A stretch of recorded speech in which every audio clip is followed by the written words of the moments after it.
with Between the Lines Book Talk, and my compadre, Michelle Cornwell Jordan, is not with us today.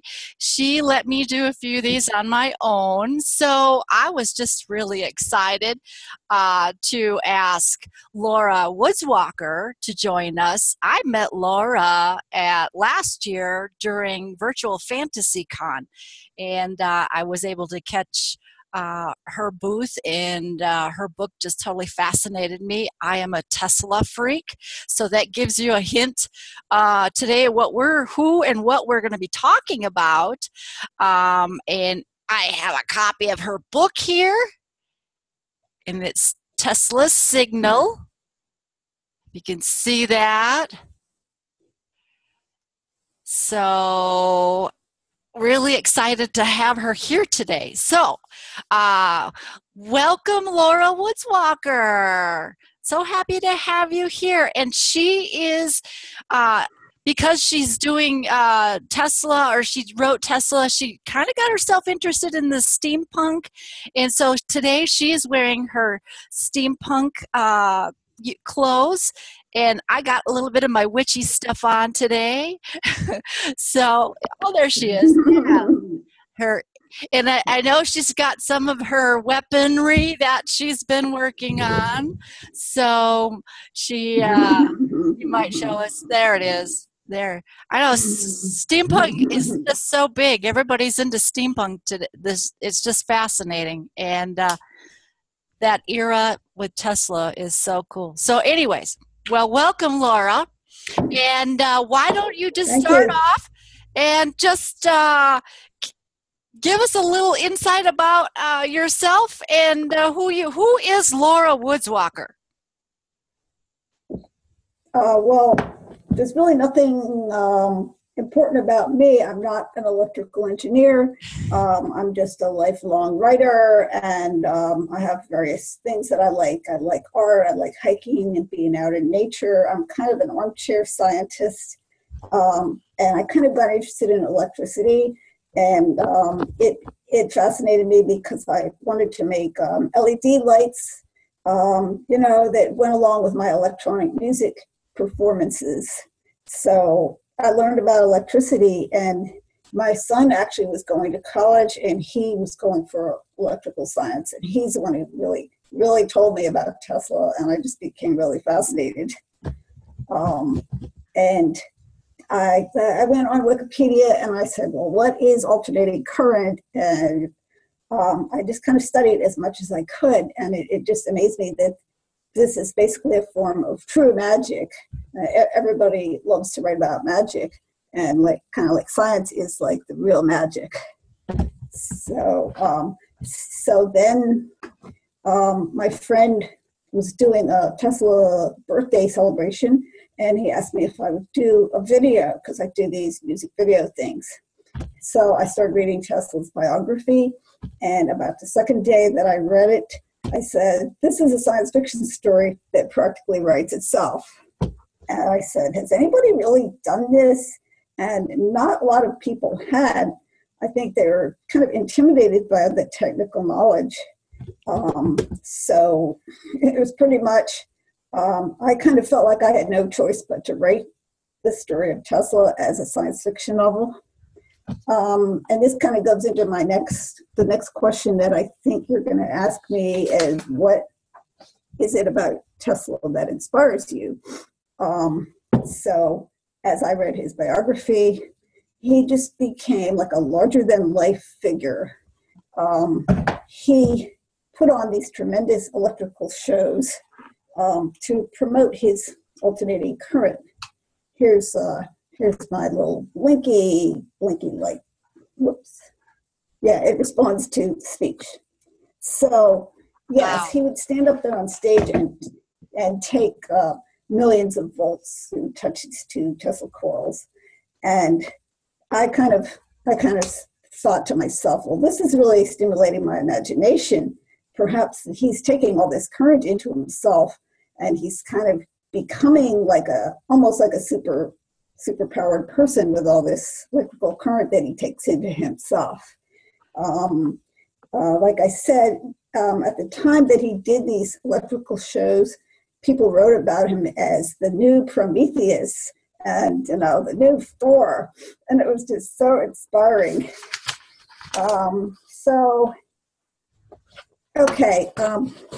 And then the next thing about Tesla that really inspired me was that not only was he a brilliant scientist, but he also had a mystical side.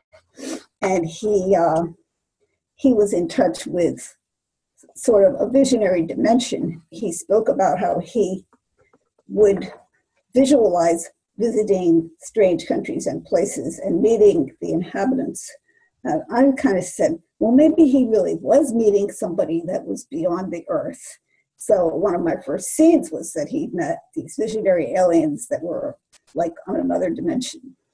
So, and he received the image of his alternating current motor, which was so revolutionized the world. He saw it in like a vision. So, excuse me. Okay, what else did I? So, yes, what I wanted to say was that Tesla kind of strikes a chord with a lot of people. There's like a huge fandom on the internet. People write that he's like a star seed, a messenger from an advanced alien civilization. It's like this stuff practically writes itself. Yeah. Some people even say that he's a saint. People want him to be thought of as the electric Jesus. So yeah, I'm sorry, I'm doing all the talking. Maybe I should let you talk. No, that's fun. It makes my job a whole lot easier, and if it's easier for you, but it's when you talked about him being wondering if he could take that electricity into himself, and it's funny because when my dad was young, he was actually hit by lightning twice. And it didn't kill him. Oh my gosh. Yeah, it didn't kill him. Oh my gosh. Yeah. And you hear about some people, they just it either kills them or they get burnt or so that how can people do that? And when you talk about Tesla and the star seeds, that kind of thing, and I really think that he was a visionary, and I really think that he was connected. And I'm a huge believer in otherworldly guidance or otherworldly inspiration. And, so everything that you're telling me is just right up my alley. I'm a visionary too. Yeah. So obviously you're a visionary. Otherwise you wouldn't be writing this story. And, you are you're correct, because, a lot of the shows that are coming on TV now, I mean, I don't know if you remember watching a couple of years ago, that one was on, it was called Sanctuary, and they had Tesla in there. And I mean, I don't know, he had some superpowers, but it just fascinated me. So I really do think that you writing this book, when you did, you were just patched into something that people are ready to learn about, and people are interested in, and it goes right along with the steampunk, and but there's always a deeper meaning, and there's always that that forbidden knowledge, and so I'm just excited that you're here. And when you wrote this book, I mean, did you research him for a long time, or like you said, the book just pretty much wrote itself? But did it take you a long time to write this book? Well, I started thinking about it in July of 2013, and basically it was written, well, first draft took like 2 months. But during this whole time, I kept reading more biographies of Tesla. There's one by Mark Cypher, and there's one by Margaret Cheney. I should have brought them so I could show them. And of course, all the articles on the internet, there's huge archives of all these quotes and the timeline. So, and I had this really great book called The Historical Atlas of New York City. because a lot of the action took place in New York. So yeah, I just pulled as much research as I could get. I mean, it wasn't like if I was doing a story about Lincoln, there'd be 500 books. Yeah. There might have been 10 or so books. Tesla is still very obscure in the historical record. Yeah. Well, I'm just curious, you know, in the historical records and things, how historically accurate would you say your book is, or is there a lot of fantastic elements of this book? I mean, now we're getting into the visionary. Yeah, I wanted to, basically I kind of used the historical facts about Tesla as like the framework. The first few chapters are kind of almost like historical fiction because they are sort of factual. With his feelings and a few added things, a few added characters. But then, of course, the fictional element comes in as Tesla actually did receive a signal when he was out in Colorado making these huge artificial lightning bolts and researching the transmission of energy. He received these pulses on his equipment, which he got very excited, and he said, this must be from another planet. So that's historical, that he believed that he had gotten a communication from space.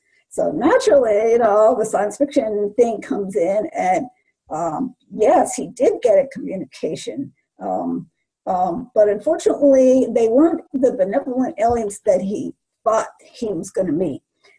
Pretty much because I did have to have a story and a conflict and kind of put him through his paces, or just tell a story that, yeah, some aliens came and people thought they were angels.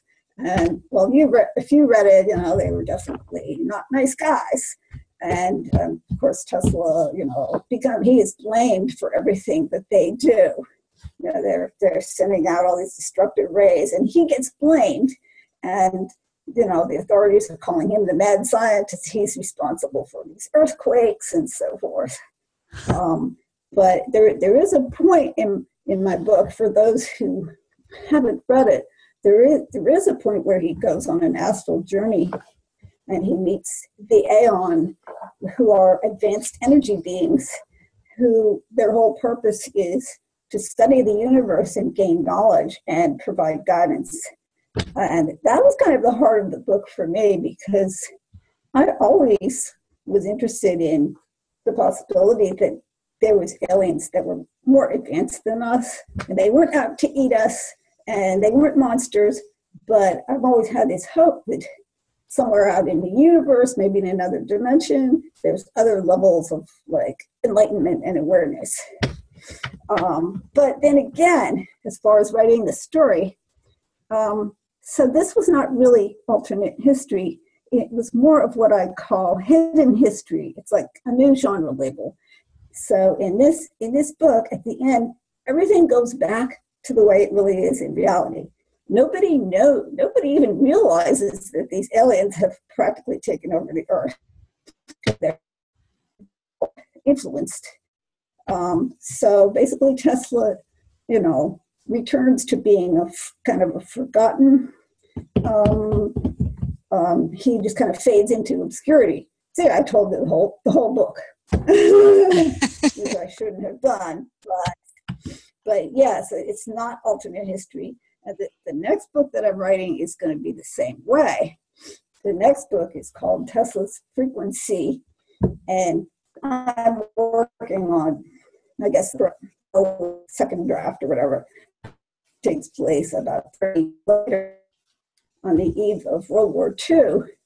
And that's going to be an even bigger challenge for me for several reasons. First of all, I don't really want to write a World War II book. There's billions of those, and there's billions of stories with Nazis. And to some degree, I have no choice, because that was what was happening in Tesla's later years. But I'm sort of changing stuff around. Things are going to happen that didn't happen in reality. The other big challenge of the second book is that Tesla is pretty old by then. And we all know that people don't want to read about old people. People want to read about young, beautiful protagonists. So it's going to be a big challenge, and I'm going to step up to this challenge. Oh, I think people are ready for that.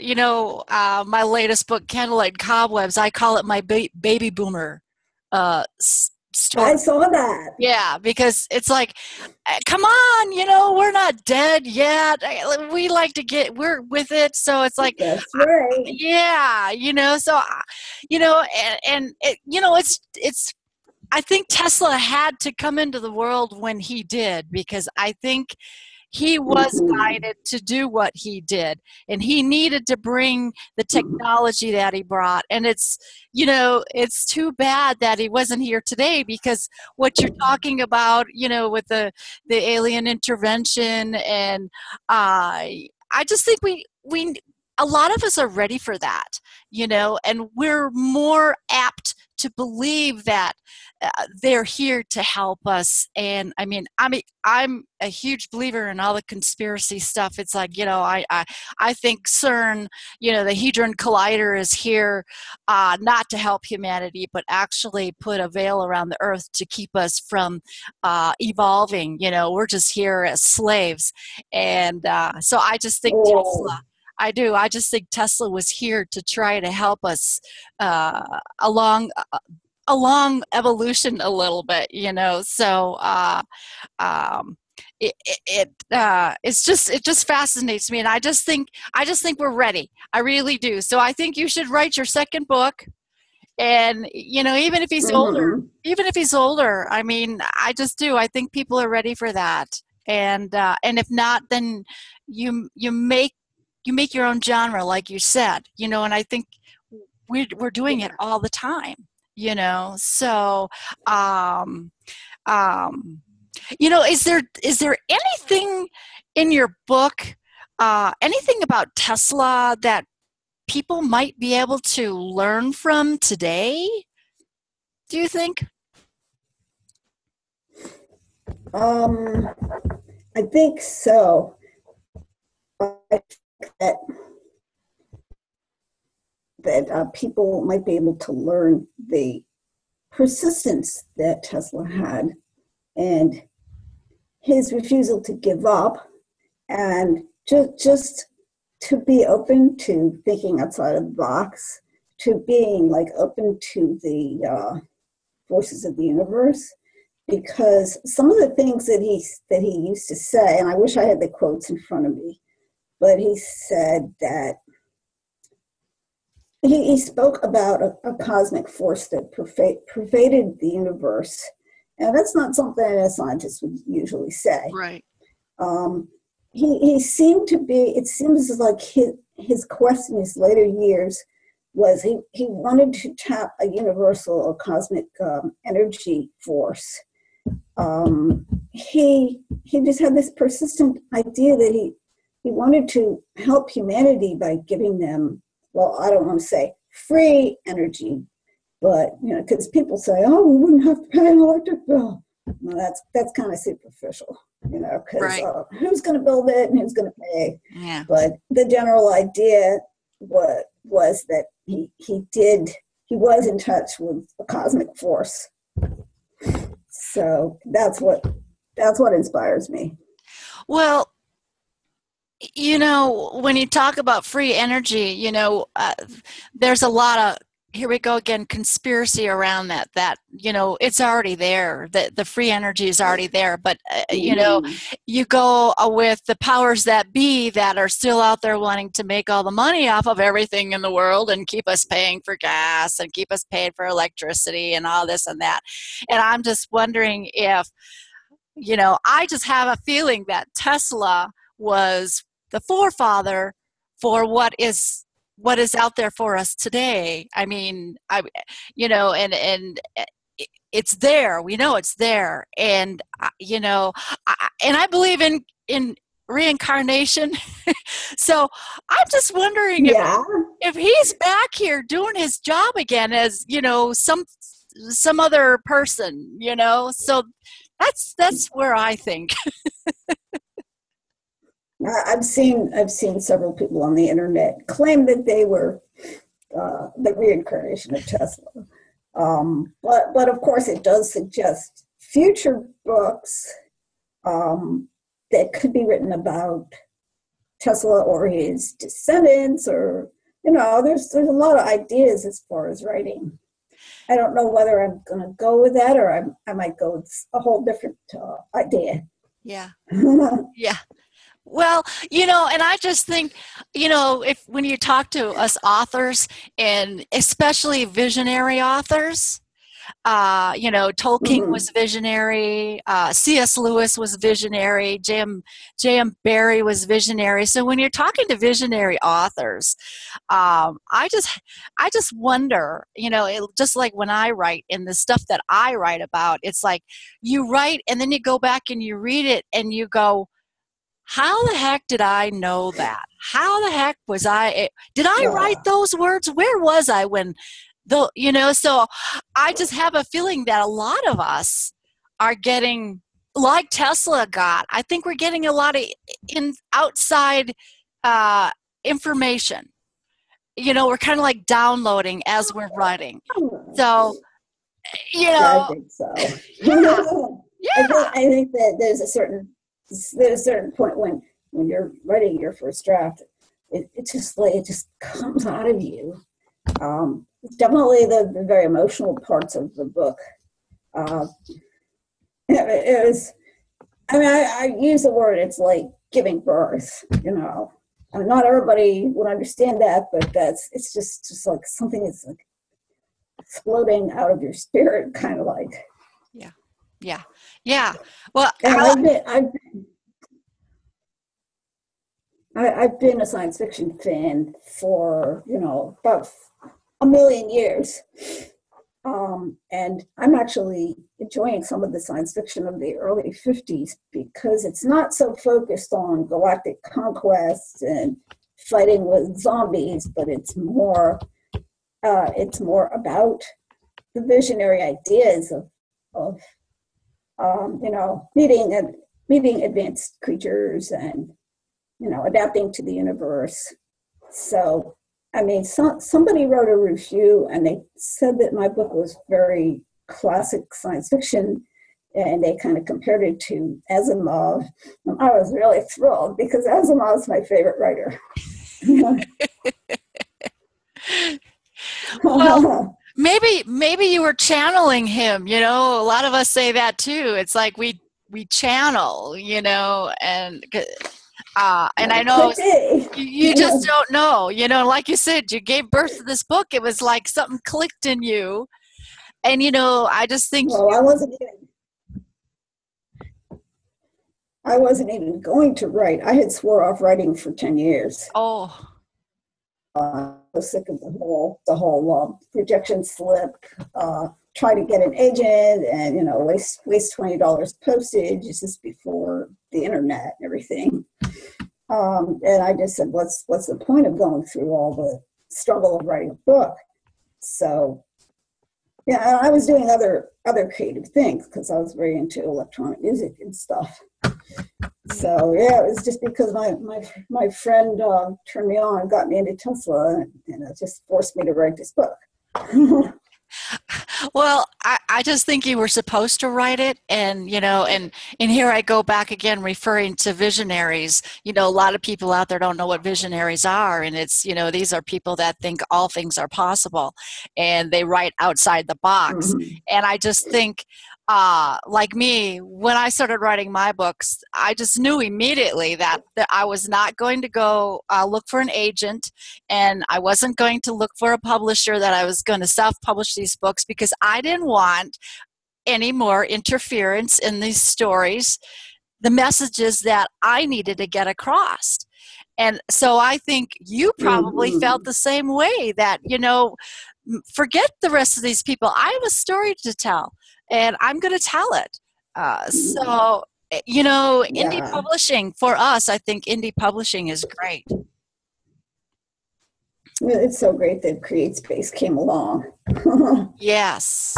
Yes, yes. So, well, that's great, I look forward to your second book. I'm kind of savoring.